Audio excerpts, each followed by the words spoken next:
कि ये ऑब्जेक्ट है? कैसे पहचानोगे कि ये ऑब्जेक्ट है? तो वर्ब में क्वेश्चन करेंगे हम हाउ दो या क्वेश्चन करते हैं। सबसे पहले हमें कुछ नहीं करना है। सबसे पहले ये आज लास्ट में सिखा रहा हूँ, इसके बाद ये फंक्शन करना मैं नहीं सिखाऊंगा। ऐसा मैं हर बार बोलता हूँ, लेकिन मजबूरी है, क्या करें। अपने सेंटेंस में वर्ब को टारगेट करिए, और जो आपके सामने वर्ब दी गई है सेंटेंस में, ठीक है, उस वर्ब में आप क्वेश्चन करिए। उस वर्ब में आपको कितने क्वेश्चन करने हैं? तो ग्रामेरियन कहते हैं उस वर्ब में आपको 2 क्वेश्चन करने हैं। या तो उस वर्ब में आप व्हाट का क्वेश्चन करिए, या तो उस वर्ब में आप whom का क्वेश्चन करिए। तो वर्ब में अगर हम व्हाट या whom का क्वेश्चन कर दें, मैंने क्या कहा कि वर्ब में अगर हम व्हाट या whom का क्वेश्चन कर दें तो ऑब्जेक्ट अपने आप समझ में आ जाता है। बोलो हाँ या ना? Yes sir.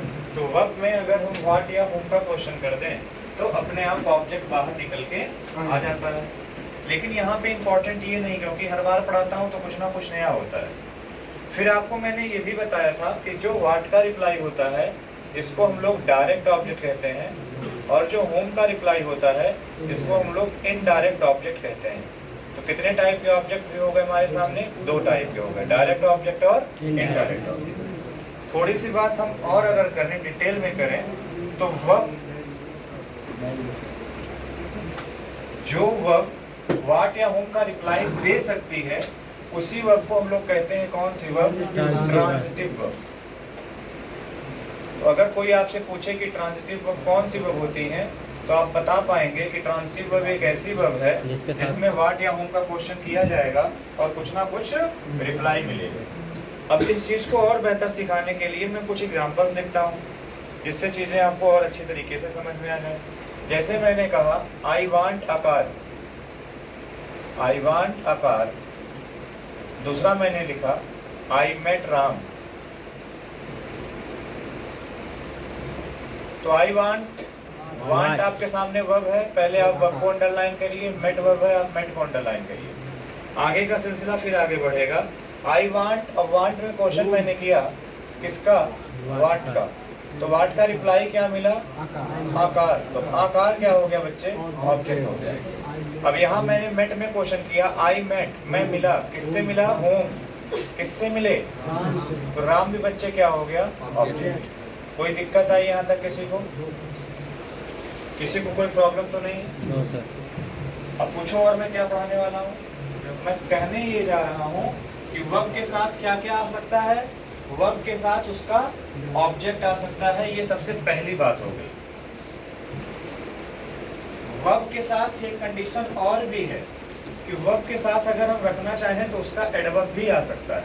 क्या मैंने कहा कि वर्ब के साथ अगर हम कभी रखना चाहें, मैं फिर से दूसरी बात को बनाता हूँ दूसरे ग्राफ के थ्रू। ये तो ऑब्जेक्ट हो गया। क्या होगा? अब मैं कह रहा हूँ कि वर्ब के साथ ऑब्जेक्ट तो आता ही आता है। वर्ब चाहे जिस नेचर की हो, वर्ब के साथ आपका एडवर्ब भी आ सकता है। बात समझ में आ रही है? एक बार दोहरा दे हाँ या ना? Yes sir. मैं पढ़ाना बंद करके बेटा मार्कर फेंक के चला जाऊंगा। मतलब हमको तुम वो वाली टीचर मत समझना, वो क्या बोलते हैं उसको, रफू चक्कर वाले। मैं पूछ रहा हूँ हाँ या ना, तो उसमें तुम्हें जो बोलना है you are free to speak. Object पहचानने के लिए सबसे पहले किसको टारगेट करेंगे? और वर्ब में 2 क्वेश्चन करेंगे, व्हाट या व्हाट का रिप्लाई डायरेक्ट, होम का रिप्लाई इनडायरेक्ट। आई वांट आकार में आकार कौन सा ऑब्जेक्ट है? डायरेक्ट। आई मेट राम में राम कौन सा ऑब्जेक्ट है? इनडायरेक्ट। और जो वर्ब व्हाट या होम का रिप्लाई दे उस वर्ब को क्या कहेंगे? यहाँ तक बातें क्लियर है? Yes sir. अब थोड़ा सा मैं आगे बता रहा हूँ बच्चे कि अगर कभी भी हमें एडवर्ब पहचानना हो तो एडवर्ब पहचानने के लिए क्या करेंगे? तो एडवर्ब पहचानने के लिए हम बताते हैं क्या करना पड़ेगा। एडवर्ब पहचानने के लिए बच्चे आपको फिर से उसी वर्ब को टारगेट करना है। एडवर्ब पहचानने के लिए आपको फिर से उसी वर्ब को टारगेट करना है, और वर्ब को टारगेट करने के बाद आपको वर्ब में कई सारे क्वेश्चन करने हैं, छोटे छोटे सुंदर सुंदर क्वेश्चन आपको कर लेने हैं। जैसा क्वेश्चन कर पाए। तो क्वेश्चन हम लोग करते हैं किसका? हाउ का, वेयर का। आई थिंक यहाँ पर थिंक थोड़ी सी मुझे बदलनी चाहिए, अदरवाइज सारी चीजें आपको एक साथ मिली हुई दिखाई देंगी, है ना? रुकिए मैं बदलता हूँ। क्लास में पढ़ाने का मतलब होता है कि क्लास में लिखा अच्छे तरीके से जाए। वो रिप्लाई होगा हाउ का, वो रिप्लाई होगा वेयर का, वो रिप्लाई होगा व्हेन का, वो रिप्लाई होगा व्हाई का। तो कितने शब्द हो गए बच्चे? 4 हाउ, वेयर, व्हेन, व्हाई। ठीक है ना? अब जब कभी भी हाउ का रिप्लाई लिखा जाता है तो हाउ का रिप्लाई मैनर होता है। हाउ का रिप्लाई क्या होता है? किसी काम को करने का मैनर। वेयर का मतलब प्लेस प्लेस होता है। व्हेन का मतलब टाइम होता है।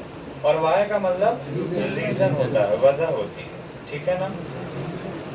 वर्ब में अगर कभी भी हमें पता करना हो एडवर्ब के बारे में तो वर्ब में क्वेश्चन कर दिया करिए हाउ, वेयर, व्हेन, व्हाई का जो रिप्लाई मिलेगा उसको हम लोग क्या कहेंगे? उसको हम लोग एडवर्ब कहेंगे। इसको कुछ एग्जाम्पल के थ्रू हम लोग समझते हैं। जैसे मैंने कहा कि इस तरीके से कि आई गो स्लोली, तो आई गो हाउ, तो स्लोली उस गो वर्ब का उस गो वर्ब के लिए मैनर है। मैंने कहा आई गो देयर, तो I go where, there place हो गया। मैंने कहा I go at noon, I go when, तो एट नून क्या है? टाइम। फिर मैं कह दूं I go for money, I go why, तो फॉर मनी क्या है? तो कितनी चीजें समझ में आ गई?